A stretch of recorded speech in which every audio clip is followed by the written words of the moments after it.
Non, ce n'est pas pour vous introduire une nouvelle série de super-héros. Non, non, c'est pour vous présenter le nôtre, notre super-héros à nous, Yannick Parent. Merci beaucoup de ta présence encore une fois. Ben, merci à vous autres. Je suis content d'être avec vous autres ce matin. Encore une fois. Oui, j'imagine. Oh, ben, tout le temps. Tu nous parles de kite. Qu'est-ce que c'est que ça? Cerf-volant en traction, kite surf, kite snow. En fait, ce fameux cerf-volant qui nous tire soit sur l'eau, la neige, tout ça. Je suis super content. En fait, j'ai été essayer ça, François, sur le lac des Deux-Montagnes, tout près de Canis-Attaqué, un endroit qui est très prisé par les amateurs. Et pour ceux qui sont un petit peu plus néophytes de la chose, si tu veux bien, une image vaut 1000 mots, on va aller voir un petit topo là-dessus. Fais-nous rêver.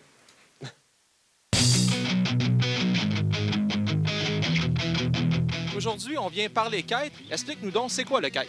Le kite, c'est une voile dans tes mains, l'hiver, ski snow, l'été, un genre de wakeboard, faire ça simple, là. Et puis, on s'amuse. Comment ça peut coûter d'abord un équipement de kite pour s'équiper, Thierry? Grosso modo, pour les gens qui veulent se faire une idée sur une voile, entre 800 et 2000 $ pour une voile. Sur le marché, c'est ce que vous allez trouver environ dans les boutiques. Par contre, le marché de l'usager est grandissant. Et ça, tous les prix sont là. Qu'est-ce que tu suggérerais à quelqu'un pour commencer en faisant du kite? Numéro 1, un cours. La pire erreur que quelqu'un pourrait faire à la maison, c'est de se dire « Oh, ce sport-là m'intéresse, donc je vais me procurer une voile sur Internet et je vais y aller tout de go. » J'imagine aussi, en prenant un cours, en plus de prendre les bons plis, un peu comme au golf, évidemment, on s'initie à des frais pas mal plus bas que ça, justement pour voir d'abord si on va aimer le sport avant de tout acheter. Et voilà, c'est ça, absolument. Le cours est vraiment la pierre angulaire pour bien décoller dans ce sport-là. Et puis, au niveau de l'équipement, Thierry, je sais qu'il existe de nombreuses voiles. Peux-tu nous en parler un petit peu? Oui, bien, en fait, on a vraiment deux pionniers ici au Québec en concepteur et en paraskiflex.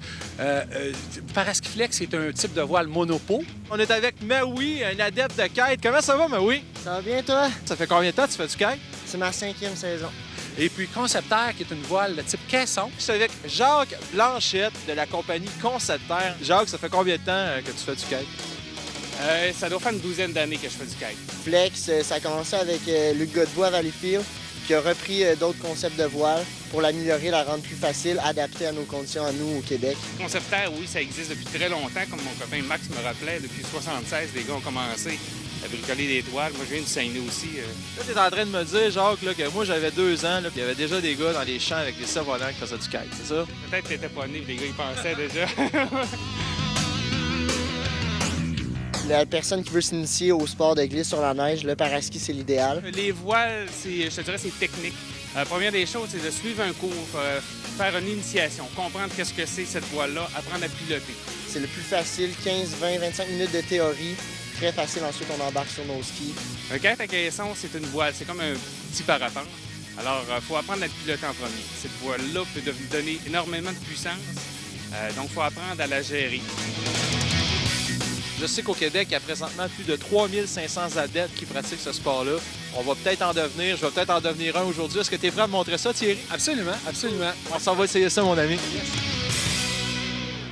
À quoi bon attaquer les pentes quand on a ce kite? Ah oui, vraiment.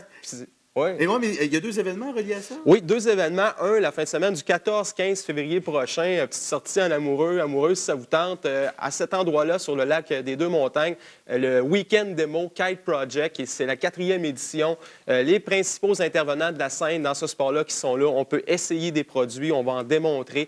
Les principales écoles aussi, si vous êtes intéressés à essayer le sport, et également animation, tout ça sur place. Alors, kiteproject.ca pour avoir plus d'informations. Et un événement majeur sur la scène du snowboard, François, ce soir à New York, la ville de la Grosse Pomme, en fait, un événement Red Bull. Quand on parle Red Bull, c'est majeur. On parle d'événement qui s'appelle le Red Bull Snow Scrapers, qui est un gigantesque saut qui a été bâti en plein centre-ville de New York. Et on parle des 16 meilleurs snowboarders au monde qui vont être là, dont Travis Rice, Shaun White, Pat Moore, et une bourse, c'est du jamais vu. Écoutez, on parle de plus de 100 000 $ en bourse. Prestations musicales de Ludacris et pour les nostalgiques du heavy metal Anthrax.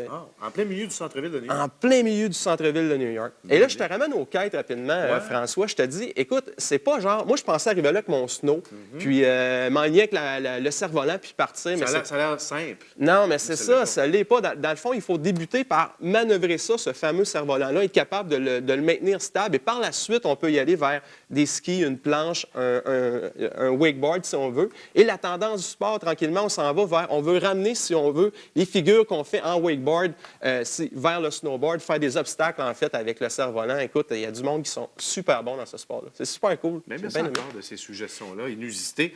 Yannick Parent, dans un instant, on parle du Canadien à l'entraînement avec notre ami Dominique Paquette. On reste pour la photo.